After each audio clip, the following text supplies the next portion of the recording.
opportunities now for some quarterbacks. Daniel Jones, what we're seeing and how he started. Mac Jones now is a backup who's now starting. What opportunities do they have given their situation? And Daniel Jones is making the most of it. And we certainly know Mac Jones is with a coach that's known for making the most of it.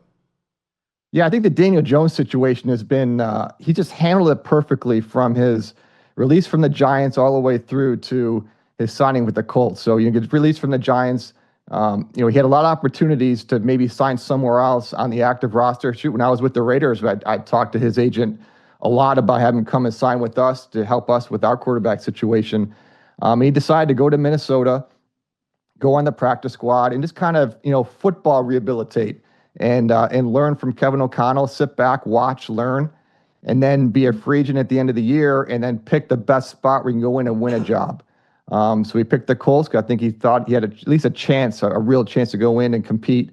And then they have a head coach that's a proven play caller. So you add those two things in, and then their roster is pretty strong. I mean, their offensive line doesn't have a lot of name players, but it's a really solid unit. It's better than the unit he played behind with the Giants. And they had one of the best running backs in the league with Jonathan Taylor that they rely on a lot. An outstanding rookie tight end and a good receiver group. So he has a lot of talent around him. Outstanding head coach and play caller. And he's kind of handled this. I mean, it's hard. You're a first-round draft pick. You go to your first team. He had a little success. Didn't turn out the way he wanted it. And he's done a great job kind of rehabbing his career. And hopefully it keeps going the way it is. Tom, you've had a fascinating career and working your way up through the ranks with a number of different titles with the Colts organization during Peyton Manning's time as a Colt. I see Peyton as such a film study guy and being so involved in everything that he does. I half picture him walking into your office and breaking down college tape of players you're evaluating as the director of pro scouting or whatever your role is. How involved was Peyton in every aspect of the organization, or am I overblowing the fact that he's someone who's constantly looking at film at all times? Well, no, he's constantly preparing. I was lucky to be around him for almost his whole career with the Colts. Well, his whole career with the Colts, obviously not with the Broncos. Philip Rivers is very similar as far as the amount of work he put in the inside the building. Yeah, but Peyton didn't do a lot with the college part of it, but certainly the advanced scouting. The teams that we're going to play, he would come to actually one story. So as a director of pro scouting, we had 3 pro scouts and we do these reports on our opponents and, they're pretty thick. They're pretty detailed. And there was a typo on one of the reports on one of the players, and Peyton came right down to the office and said, "Hey, look, you missed this on page 5." And it kind of showed, number one, like he read every single thing you gave him, looking for every edge possible. And the second part was like attention to detail. Like, look, we're not going to make mistakes around here. So I'd never had a player come down, just kind of double checking our work, but that's the way it was. And that kind of raises the level of the whole organization when your quarterback and your best player is that much detailed in it. But being a quarterback in this league, a lot of it is what you do Monday through Saturday in the office, in the building, with your game prep, with your film. I mean, he had an office in our building. He had an office at home, constantly watching film, constantly trying to get better. How much does that help your organization when you're a part of it as a GM or director of pro scouting to have the most visible piece of the organization, the quarterback, be that involved and that prepared? You mentioned you saw it with Philip Rivers. And what did you see in Justin Herbert when you drafted him that made you think, okay, this could be a guy like those two? Yeah, very similar. And, all 3 of those quarterbacks, they have different personalities, but what's similar is the work they put in inside the building, in the meeting rooms, on the practice field, in the weight room. It just, it never ends with those guys. And that's the way Justin was. And when you're quarterback, the face of your franchise, when he's, if not your hardest worker, but one of your hardest working players, when you bring young players into the organization and they see your quarterback working like that, that raises the level. It raises the level for everybody because you got other players that come in that say, well, I'm not as talented as this player, but look how hard he's working. So I have to work at least as hard as he is or more to get my career going. So when you have that in your quarterback, the leader of your organization, that he leads by example like that, there's just nothing better. So you drafted Justin Herbert, and then you were in the draft room last year in a draft where 6 quarterbacks go in the top 12. And you have to be going into that draft thinking you're getting your next Justin Herbert. You're picking 13th. You end up going with Bowers. You get the Justin Herbert of tight ends. But, I mean, 6 go ahead of you. What are you thinking as all those guys just start ticking off the board? Well, we put a lot of work into draft management. So, most of those quarterbacks, we had a really good feeling they were going to go off before we picked. I didn't think Penix would go off before we picked. We do this for a living, and we try and make estimations and strategy. But, hey, we're not right 100% of the time. So he went off like everybody kind of saw with the Falcons, like when they put that much money to Kirk Cousins. I knew they liked Penix. I thought they liked him maybe like second round type, that they wouldn't make an investment. I thought they'd go pass rusher right off the bat. But I used to say that every year about the Falcons. I think they'll go pass rusher, and they never did. That's fair. But they went Penix. But no, we had a good feeling just where we were in the draft.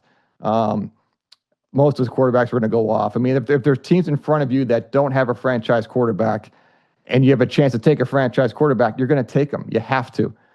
So we knew where we were. Our infrastructure at that point, we needed a lot of help throughout the whole roster. This was going to be a multi-year rebuild. So that was kind of the thinking, that we need to add a lot of talent in a lot of places. And, we were lucky to get Brock Bowers there. So, we haven't been in an NFL draft war room, but we were surprised by Shedeur Sanders and his drop, right? Now, again, we haven't been in on those discussions and everything else. And that's what I wanted to ask. Were you as surprised as we were? And can you even think of something like this where it was that big of a miss based on prognosticators, where the player actually ended up being drafted? I really can't think of one similar. I mean, usually it's maybe due to injury that a player drops you thought would go higher. But this one was different. And I can kind of see, once you get to a certain point, you get out of the second round, get in the third round, if the team's going to take him, knowing he's going to be a backup, do you want to have that? It's not a circus, but there's a lot of distractions that come with that. So I think some teams maybe shied away that normally would take him, at least as a backup. I think he has starter ability. I thought he would go in the first 2 rounds. Is he ready for prime time yet? Probably not quite yet, but I think he has a lot of skills. And I think for the Browns to take him in the 5th round, a potential starter for down the road, I thought it was a great pick. But yeah, I was surprised too. I thought he'd go a little bit higher than that. Quarterbacks are very difficult to find. He had a long history in college of playing a lot of snaps and being productive with it. He's really accurate. Played a lot of football, and we'll kind of see where his career goes from here. I want to get your insight on some owners briefly. Jim Irsay, just behind the scenes with Jim, and now we see his daughter Carly on the sidelines wearing a headset, listening to the play calls. I mean, I've never seen anything like that. Maybe they do that in their booth, right? But like the note taking that she's meticulous about is, you've been around that family. Is that par for the course? What's par for the course with their family is thinking outside the box. And that's the way Jim always was. Jim is one of a kind. So lucky to be a part of that organization for 15 years. But yeah, it's not common to have an owner on the sidelines with a headset on, but I wouldn't say it's totally unusual. Because Carly's been doing it for a long time. This goes back to when Frank Reich was the head coach there, when she was in the sidelines. And her dad was big on all 3 daughters, just learning the business, every aspect of the business, whether it's football, whether it's ticketing, whether it's marketing, whether it's X's and O's. And it looks like, I haven't, been there since Carly was more involved, but I think that's great to try and learn everything from the X's and O's all the way through. And she's on the sidelines and listening in. Actually, think about how fun that would be. I mean, I've been a GM for 12 years, been in the NFL for 30. Never once have I been on the sidelines with a headset on. I think that'd be fascinating to be part of that. Even in the booth, I would not have a headset on. You're just kind of watching like everybody else, but I think that'd be fun to do. Hey, just on that note, the ACC letting us listen to the replay. Yes. I love that. Yep. That's awesome. Well, and the good news, too, if you're on that coaching staff or you're in the front office, is every photo I've seen of her with the headset on, the microphone is not in front of her mouth.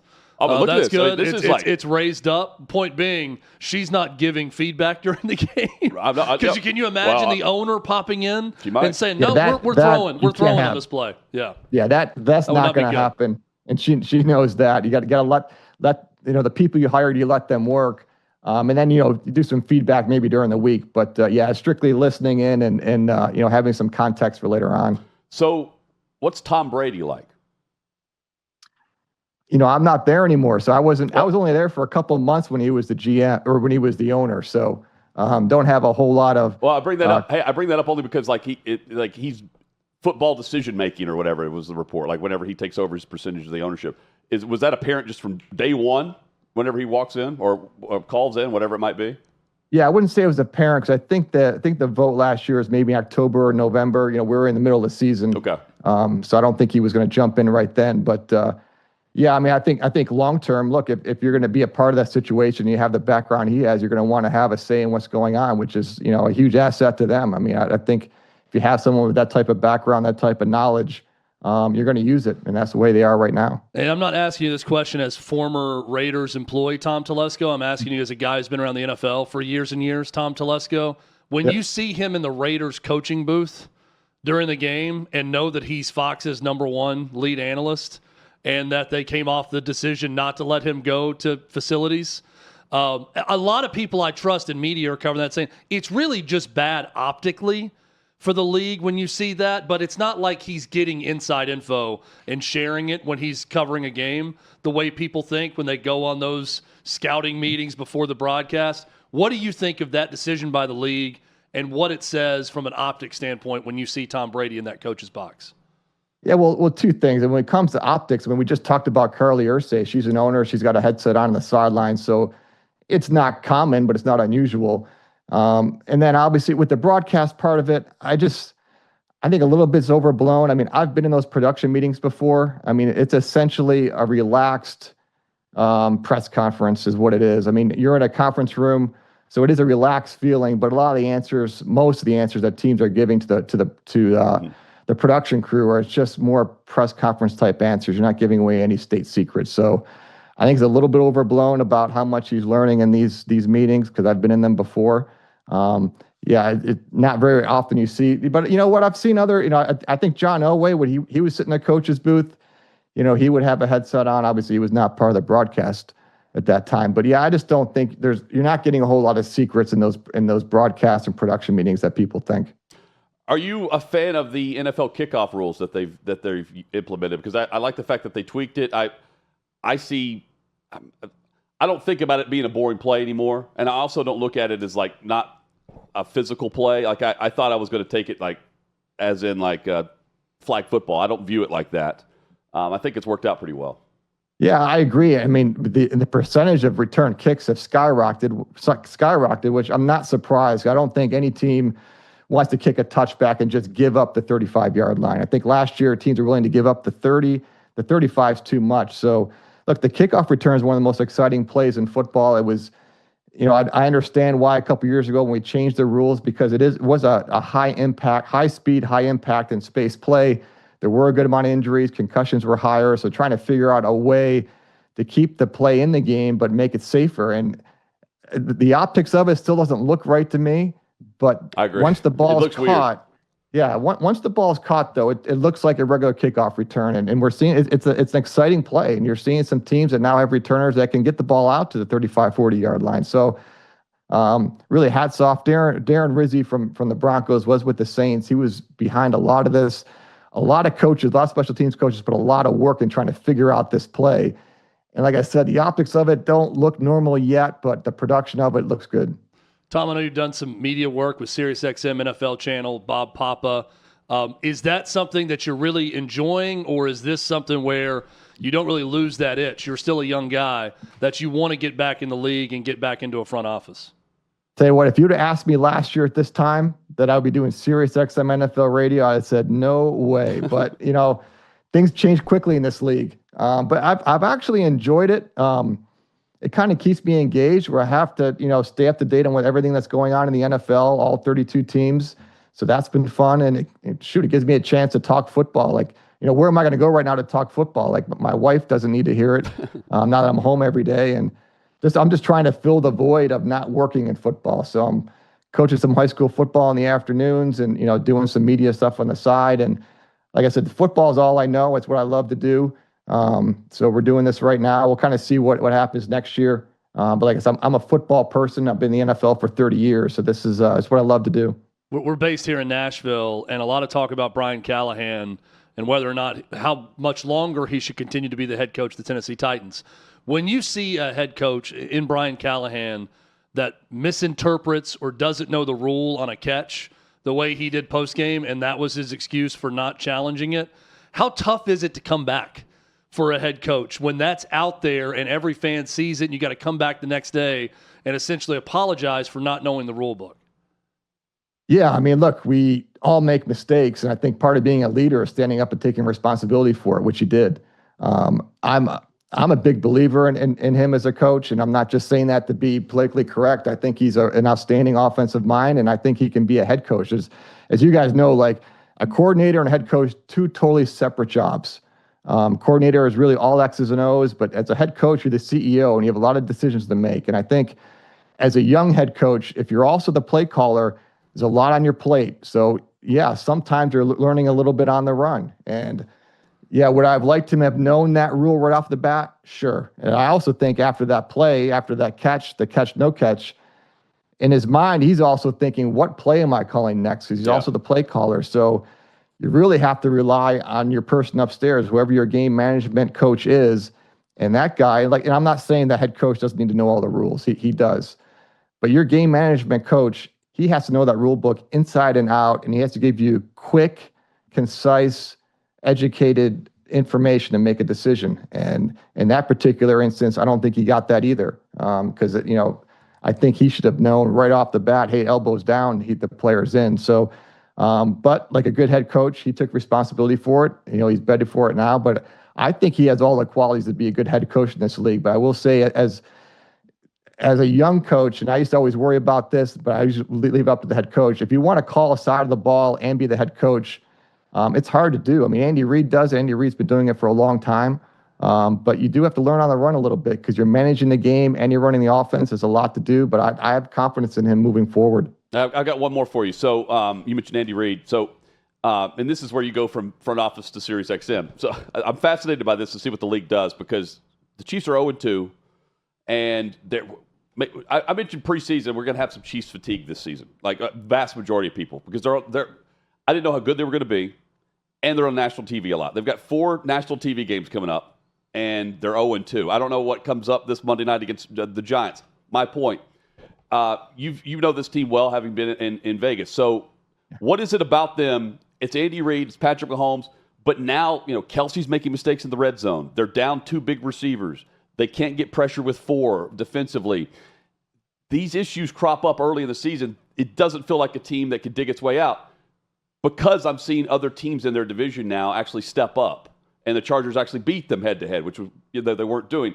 What do you make of the division and where the Chiefs sit right now and how important it is this week against the New York Giants?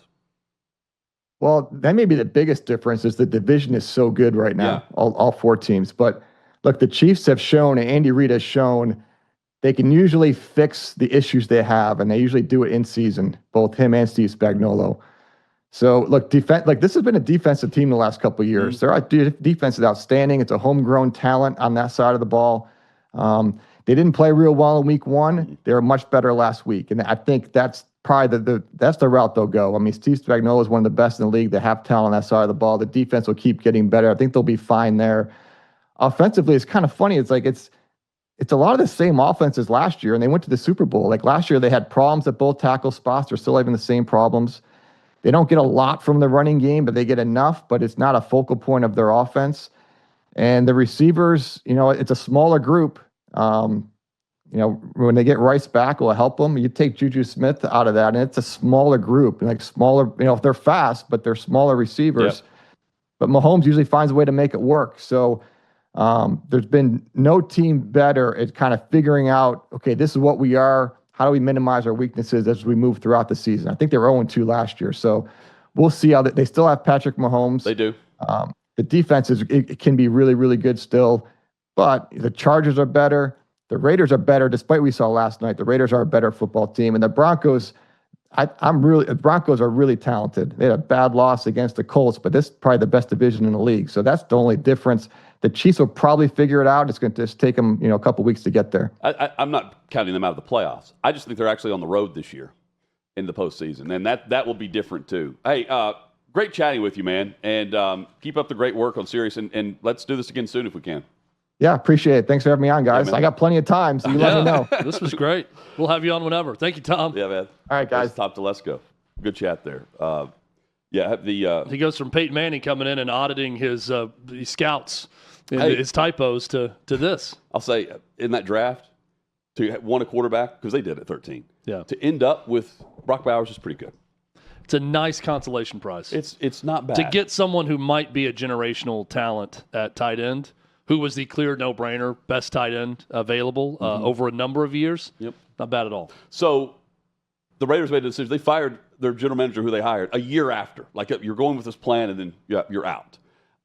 The Tennessee Titans got rid of a coach after deciding not to get rid of him a year earlier and not pair him with the general manager in Mike Vrabel. We discussed that and compare it to what the Titans stare down right now. That's next.